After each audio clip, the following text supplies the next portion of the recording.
Sindaco Presidente Marcone, intanto si immaginava che la sua decisione muovesse così tanto la politica trevigiana e veneta? No, sinceramente no. Beh, insomma, vuol dire che è importante. Guardi, l'unica cosa che mi sento di dire è che mi rendo disponibile ad un confronto davanti alle telecamere con i consiglieri Pasqualotto, Gatto e Catapan, dove ognuno spiega le proprie ragioni e conseguentemente se ne assume poi le responsabilità.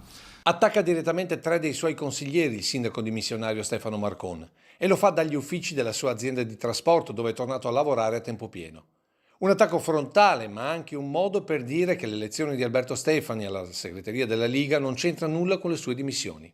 Anzi, sottolinea, un minuto prima dell'apertura delle urne, aveva mandato la lettera di dimissioni, oltre che al prefetto, anche ai due sfidanti di Padova, proprio per non vedersi etichettata politicamente, una scelta dettata dall'esasperazione in comune a Castelfranco.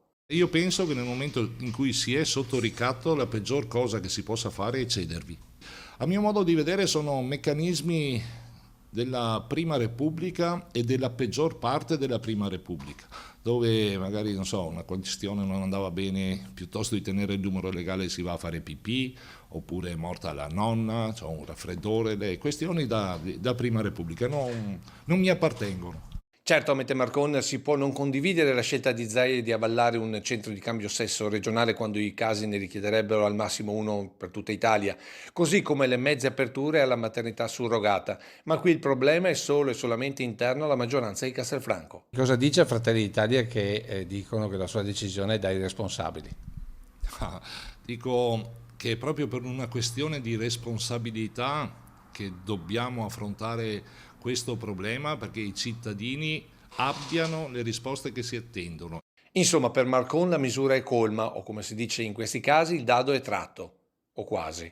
Ci sono 18 giorni di tempo ancora, perché ormai un paio se ne sono già andati. Pensi di poter tornare indietro?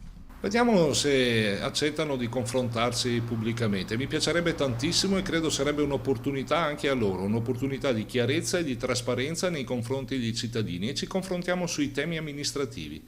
Quindi vi aspetto presso i vostri studi, Lucio.